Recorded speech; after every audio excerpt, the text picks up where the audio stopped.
Guys, tirada sa pinya.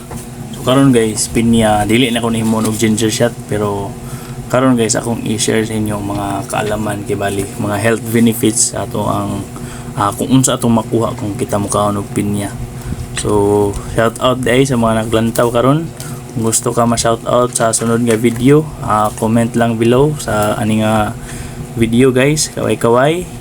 So ako nang hinaot namo sa sakto o maayo nga kahimtang karon, kahimsog sa panglawas og abunda sa kinabuhi, no?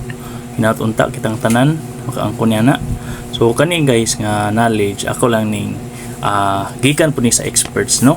So ako ning i-share diha kaninyo. So ang pinya day guys, nanay siya yung mga nutrients ug mga benefits, beneficial compounds, no, such as vitamin C, manganese and enzymes. So kung magkaon na kag pinya, makahelp siya sa boost sa imong immune system. It can lower cancer risk. So pwede siya makakontra sa cancer cells, no? So an improved recovery time after surgery. So dako siya tabang guys kung ikaw or sigin sa man na operahan, dako siya tabang recovery, no, after sa surgery. So ang pineapple guys, naday siya kanang scientific name nga Ananas Kumosos, no? Ang pineapple guys is a tropical fruit, no? Para sa Pilipinas, tropical country man ta. So dire kusog or dali mo tubo nga atong pinya, no?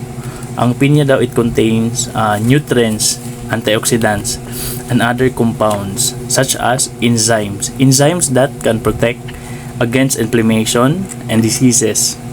It's commonly eaten, baked, no?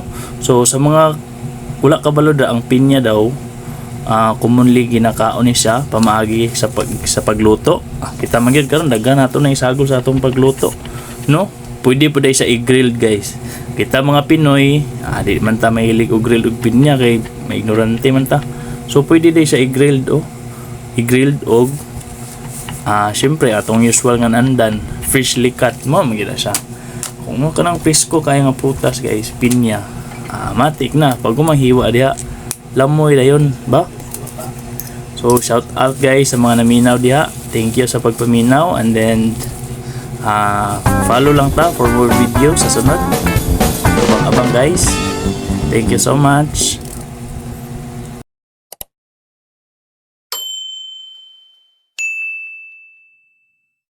ご覧いただきありがとうございます。